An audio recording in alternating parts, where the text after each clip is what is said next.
Okay, so today we're going to talk strictly and only on weight loss. Now, I know this is like a bit more of a broad topic, and this is a topic it's probably the most popular topic when it comes to health and fitness in general, basically. Weight loss, also building muscle, but I'd say weight loss kind of supersedes that a bit, just because there's always people wanting to lose weight. And there's always people that are wanting, even if they want to build muscle, they also want to lose weight at the same time. So I'm going to basically just go over what weight loss is and how you achieve it, and how it's actually a bit more simpler than you think, but at the same time, it requires work and is a little harder to achieve, okay? So weight loss is basically, as you know, when your body starts to basically break down and deplete body fat in your body and basically uses it as energy. So your body basically takes fat from foods that it eats, whether it's protein, carbohydrates, or even fats. It takes all of those macronutrients and all the sub-nutrients and macronutrients within them, and then it basically uses each of those macronutrients, what they're supposed to do within the body, which is like a whole variety of different things, which we're not going to basically talk in this video, because you can even make like a whole video with even several videos with that itself. But it takes all of those, uses them for the purpose, and whatever else is essentially, you can say, is left over, or what your body, because everybody's body is different, thinks it needs to store as fat, because biologically speaking, we are all different and our bodies operate differently based off of what it thinks it needs and other factors as well, which I will get into, and it stores it as fat, okay? Now, when you do this consecutively over time and you start to eat more calories than you generally need, what happens is you gain weight, right? You gain more weight, and then your body starts to store more fat, and you start to possibly gain, it can range from anything with, body pain, all the way to more severe things with diabetes. And then there's like different levels of diabetes that you can be in, which can be more severe, or essentially non-severe. Non-severe meaning that you don't have to go get surgery because of certain infections that are that are happening within your body because you don't have a strong immune system anymore because of the diabetes that you have, right? There's various levels of that regardless. But essentially, as I was saying, you essentially start to put on more body fat, and you can start to even develop like cysts around your organs. Your LDL cholesterol goes up, which is your bad cholesterol that develops when your body fat goes up, and your white blood cell count will start to essentially decrease, and you will cause a lot of issues for yourself, okay? Weight loss, again, is the opposite of that. You basically start to lose weight by either, the main thing and main proponent, of course, is eating in a deficit and eating less calories in general, which will cause you to take in less calories. And as you take in less calories, your body will start to slowly use the stored fat that's within your body right now as more energy, while you are getting less calories in. Therefore, it equals up to you losing weight. The numbers on the scale will start to go down, right? Then there is obviously exercise. There's weightlifting, okay, which is obviously comes down to body mechanics and lifting weight, which causes you to burn more calories as you lift weight. And then there's also cardio, which is another form of exercise, which obviously is walking to running to cycling to swimming to jogging to doing even forms of HIIT exercises, such as like hard plyometrics, using battle ropes, slamming a medicine ball as hard as you can, as fast as you can. Like, there's various different forms of low intensity, high intensity cardio that you can do, which also helps with weight loss, okay? Cardio is better for weight loss than weightlifting. Weightlifting still helps with weight loss, okay? Doing them together is the best effect. But if we strictly are talking about weight loss, okay? Breaking down your body fat to reduce your weight, cardio will always be number one, because in order to have a better effect when it comes to weight loss, all right, with cardio, you're continuously moving. Weightlifting, you're not. And obviously there's the argument that, yeah, but if you lift heavier weight and you push and you do more strength training, you'll build more lean tissue over time, and you're causing your body to be a bit more under pressure. Therefore, when you're more under pressure, you do burn more calories because it is working harder technically. And there is truth to that, but you still have to understand that you're stopping to break at some point. And everybody is different when it comes to how long they take a break for, how their body utilizes that break, how much weight they're actually pressing, which is relevant and respective to what their strength levels are, versus cardio where you're just continuously moving the whole time. It doesn't matter who you are, you're going to continuously be burning calories the more that you move, right? And again, there's other factors to that with the person's genetics, how long they've been working out, how their diet is, if they're even in a calorie deficit, if they have any injuries. Nobody burns calories at the exact same rate. So depending on your body type and your genetics, you might burn calories slower than another individual. Again, there's many factors. And I don't even like to use somebody burning calories slower than another individual because everybody's different, and you shouldn't be doing that because your body's going to work different than somebody else's. That's just what it comes down to. That's just how it is. If you don't like it, that's too bad because that's the way you were made. You can increase that and make that better. But again, it takes time with doing this as a practice and making it a lifestyle. But back to what I was saying, cardio is essentially going to be ultimately better for weight loss. However, if you're not in a calorie deficit, both of those things don't matter, because you're going to be putting in more calories in your system than what your body can break down and excrete and get rid of and use for energy, okay? And basically break down to cause you to lose weight. So first and foremost is you want to be in a calorie deficit, right?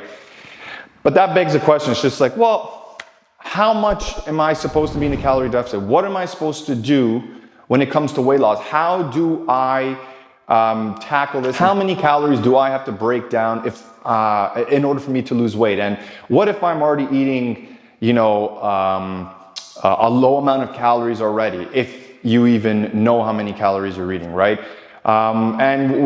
Basically, what am I supposed to be eating? Well, here's the thing. This is where it comes to the many forks in the road. It's not just like one or two. There's like probably 10 or more, because everybody's different and there's going to be multiple things that an individual will do that will help them, that could potentially help somebody else, but might not be as effective. And you'll find this the more that you take, your weight loss journey, or even your muscle building journey for that matter, regardless, because sometimes they do go hand in hand with each other.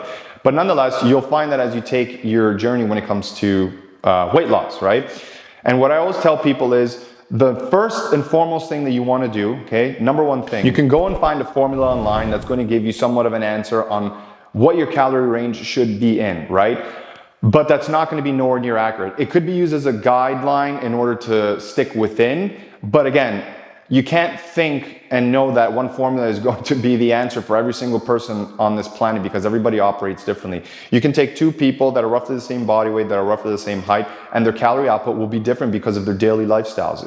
It's just the way it is. It's impossible to use that to really get a concrete answer on what you should be losing. But however, you can use it as a guideline. But what I tell people and what they should be doing, you should be, if you're somebody who hasn't even had a structured eating plan, if you're somebody that basically eats whatever they want, okay, then you should be doing this for 2 weeks. But for the average person, what you want to do is you want to take 1 week, okay, and you want to write down exactly what you eat during that week. On a normal basis, you don't want to lie, you just want to keep eating normal. I don't care if it's crappy food that you eat all the time. It should be something that's not new to you, because that's how you eat. So you want to write it down. You want to write what condiments you put in your food, if you do, how much water you're drinking, how much pop you're drinking, whatever beverage you're having, how much of it you're drinking, okay? And then you want to write down what times you're eating at, all right? And you want to get down to it as close as possible to how many calories you're roughly eating as well in that meal, by looking up how many, if you can find the calorie count online, or the calorie point online of what that food is, which is pretty easy to find nowadays on Google, and getting a roughly good idea of what it is, or even looking at it by ounce or by grams. You can measure the calories those ways as well. It takes literally a Google search. If you do it day by day, it'll make things even easier for you. It's really not that bad, and this is beneficial for you because you're going to learn how to do this on your own, and then you're going to be structuring yourself and getting a really good idea of what foods have what amount of calories in them, and what sizes and portions of foods have what amount of calories in them as well. And you're going to do that for 1 week, okay? And at the end of the week, you're gonna tally up your totals per day, so Monday to Sunday, and then you're gonna get an idea each day of how many calories you've eaten. And then at the end of the week, you're gonna tally up roughly the total amount of calories from each day. But what you wanna pay attention to the most is how many calories you're eating every day, okay? And that's going to be the best guideline for you on roughly how many calories you're roughly intaking, okay? Now, another thing you have to understand, nothing is ever 100% correct. And what I mean by that is, per food, what I mean by that is, if you take like a loaf of bread, not all of the bread is going to be, let's say one slice of bread is 200 calories. Not every single bread in that loaf of bread is going to be 200 calories. One might be 190, one might be 195, one might be 210. They're not all cut the same. Some breads are even, they're thinner at the ends and then thicker in the middle, right? Not all of those, and if you look on the back, it'll say each slice of bread is, let's say, 150 calories or 200 calories, whatever it is. You really think the smaller one is going to be the same amount of calories as the bigger one in the middle? No, it's not how it is. So you have to take into consideration not every single piece of food that you eat or the amount of food you eat is going to be the same as well. So you have to just go with the numbers you have and average it out, right? What you're going to do is when you have that number, in order for you to break it down in weight loss, you want to generally subtract anywhere between 200 to 400 calories from that amount on a daily spectrum, okay? And then you're gonna play with it from there. Now, this is where it comes into how you feel when it comes to weight loss, okay? When it comes to how many calories you're subtracting from your daily amount of food that you're eating. And it's not always gonna be 100% comfortable. I've been training people for a long time. Some people adapt to this very easily and quickly. Other people find it a little bit more irritating for them. And I generally find, which is why I mentioned this earlier too, the people who don't have a structured eating routine at all, like they just eat whenever they want. And I'm not talking about fasting and eating at the same time every day with fasting, because that's a structured routine too. I'm talking about people who just eat essentially all types of trans fats all the time and eat whenever they want, and they're just not structured. Will find this a bit harder because you're trying to regulate your body to eating at a certain time or around a certain time every day, okay? Now, I know what some of you might be thinking, yeah, but why do I have to eat at a certain time every day? It could be just the amount of calories I'm getting in. And you're right, it doesn't really matter what time of the day you eat. But in order to help you become more structured and understand the process of eating and regulate even your bowel movements and your metabolism a bit better, and if you're somebody who hasn't even been working out at all and who doesn't have a structured eating habit, I would suggest that you start doing that, because it will only benefit you in the long run for getting educated on how this works. And also, again, regulating your body, regulating your metabolism, helping in terms of structuring your body for weight loss and your bowel movements, and even more than that, okay, without getting into it much more. So I would suggest that you structure your eating as best as possible and basically stick to an eating plan every day. While if you're asking how much you eat and how to structure that, that could vary. You can do 2 times a day, 3 times a day. It really comes down to how many calories you're eating. There is no perfect way. It comes down to basically testing at this point and seeing what works for you and going with that while making sure you still get weight loss, okay? But back to what I was saying before, what you want to do is subtract roughly 200 to 400 calories, and then you're going to go from there, okay? You need to test it out. You have to go around roughly a week to 2 weeks and see how you feel. If you feel really crappy and you're low energy and you feel like you're not, getting enough calories in, it might not be that you have to basically increase it, another 100 calories or 200 calories or so, right? You might just have to switch around. You might just need more fiber in your diet, because we all need around 30 grams of fiber in our diet daily, which will help us stay full and which will help us feel better, and have some sugar as well, because again, you're from fruits or from something on a healthier standard, because your body needs sugar. It prefers to operate from glucose, which is a main sugar molecule, okay? It's a main sugar macronutrient that your body uses. And it's already generated in your body, but if you're in a deficit, you might need, depending on the person, a little bit more in order to make you feel better, especially if you're getting head haze or fogginess and you're not just feeling low energy, right? But if you're doing that and you feel like it's still too low energy and you can't handle it, then just increase the calories a little bit more and keep going from there. But you want to make sure you're still in a weight loss phase, and you want to do that by checking your weight every 2 weeks, okay? On average or so, the average person will lose roughly anywhere between 0.5 pounds to 2 pounds of weight a week, okay? So if you're within that range, you're fine. It's a little bit more of a slow, methodical process, right? Which is what you want to do. And people, I think, at this point and at this stage get frustrated because they think they should be losing more and they think that they should be gaining more weight loss.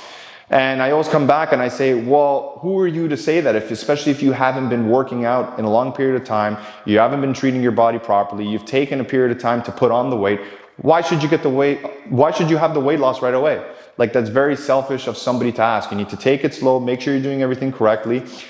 Go on a little bit lower of a weight loss, calorie weight loss phase, like I said, between 200 to 400 calories, so that you don't want to tear your hair out and your ghrelin hormone doesn't increase and make you want to punch yourself all the time because of how hungry you are. You're trying to mitigate that as much as possible, which is the reason why you want to keep it on the lower end.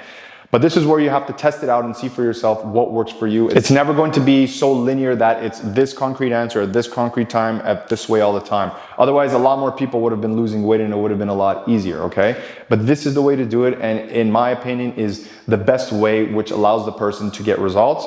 And not only that, it teaches you not only about more respect for yourself, but it teaches you discipline and it teaches you accountability. Because if you can maintain yourself like this for 2, 3, 4, 5, 6 months, a year, and so on, there's nothing that's going to stop you later on. Or if you fall off track, you know what you have to do to get back. Now, some of you might have the question, well, if I increase that calorie loss to more than 400 calories, let's say, will I lose weight faster? And the answer is yes, you will.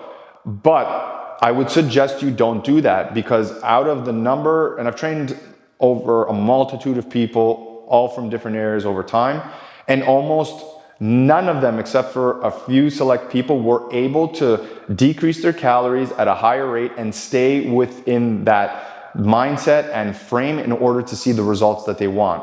Why? Because when you drastically reduce a lot of calories from the amount that you're currently used to eating, like I said earlier in the video, your ghrelin hormone is going to skyrocket. And the higher the amount that is from what you're used to eating in general, okay? So let's say you're just as an example, you're used to eating 2,500 calories, okay?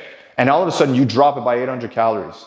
Your body's gonna be like, oh, what's going on here? Like, you used to feed me this much, why am I getting this much less? So your ghrelin hormone increases in your body, you start getting that hunger feeling, you get more irritated, and it increases your chance in order to relapse, right? Now, some people are able to push through that. They're able to stick that out. They may even feel getting irritated, but they're able to control it because they just know that they're going through it in order to lose weight. Other people actually don't get that irritation level as much as other individuals. It just happens. It's about the person's genetics and how their body responds. It's just the way it is. Some people, in that sense, you can say have it a little bit easier, but it's still hard to do nonetheless, and it's still even not an excuse to give yourself for you to want to do that and say, well, that's why they're able to do it, because that person has it easier and they can control it better. No, it still actually requires a bit of work, which is why a lot of people fail at doing it, right? So I wouldn't suggest doing that. However, I have to say the curiosity always gets the better of us sometimes. So I would suggest not to do it, but you can try it out for yourself and go from there.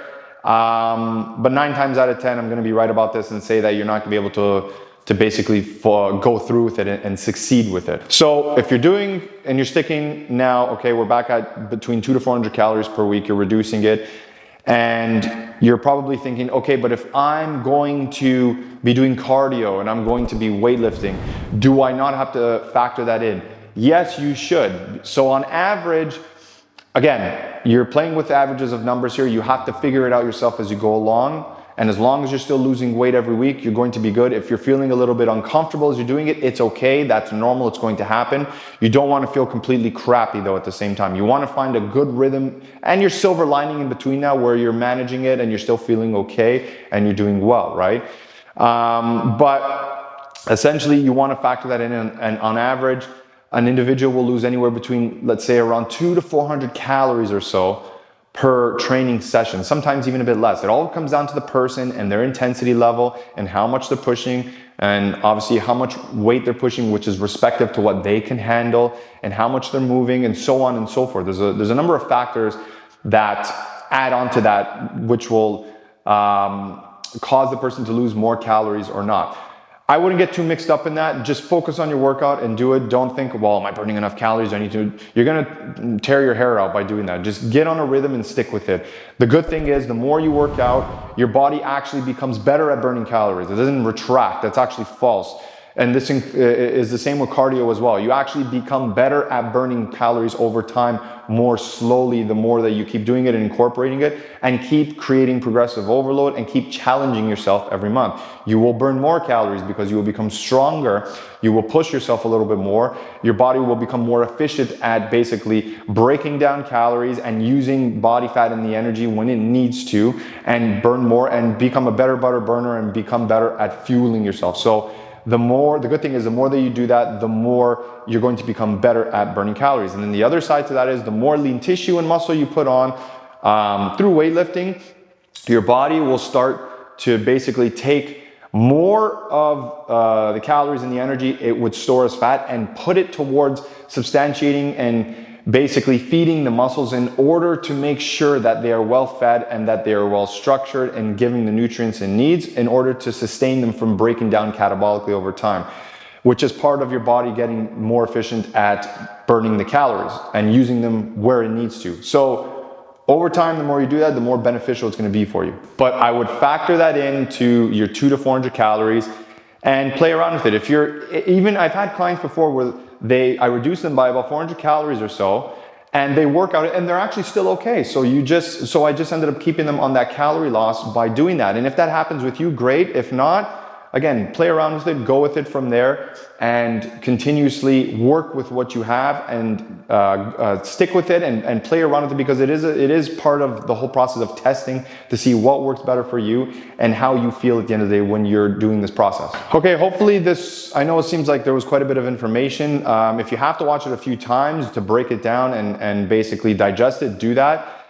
I know it seems like it was a lot, but it's actually not that bad when you get into the rhythm of doing this. Over the next few weeks, I promise you, by the 3rd or 4th or 5th week, it will start to become second nature to you. You just need to get over the hump and get over the idea of it being too hard. Because if you let that stop you, you will never get the results that you want, right? And I promise, like I said, when it comes to knowing your food, how many calories you're roughly intaking, how your body feels, how you feel when you're eating, how you are when you work out, all of that, like anything else in life, the more that you do it and you apply yourself, will become second nature to you and get inverted into your daily life and become a habit, and therefore become a lifestyle once you break it down after so many weeks, after so many days and so many weeks. But it needs to be taken serious in the fact of that you're applying yourself every day in one way, shape, or form. Whether it's you just working out 3 days a week or 4 days a week, and then watching your eating every single day and understanding how many calories you're intaking and staying underneath your calorie limit that you have found for yourself. You can actually do this yourself. I tell my clients this all the time, whether they're online or in person. I'm like, eventually you don't need me. You need to do this on your own, right? And they end up sticking around because for whatever reason, they find there's a lot of value. But at the end of the day, you can do this yourself. You can understand how this process works by applying it all the time and keep doing it over and over and over and getting better at it by testing out different things and applying different foods and seeing what foods you like better and keep you more full, and what other foods maybe upset your stomach that you don't want to have, and getting into a routine that works for you and eating structurally throughout the day, and then just trying and testing different things and playing with your calorie limit. That's going to allow you to be able to get on a functional path along with working out and doing cardio that's going to keep you losing weight, feeling better, feeling structured, and get you into a lifestyle that makes you feel better all around as an individual. All right, guys, if you liked the video, click like, subscribe, comment, and share, and let me know what you thought. Also, if you have any questions, put them down in the comments below. I'll be happy to answer them and get back to you as soon as I can, and I'll see you guys around.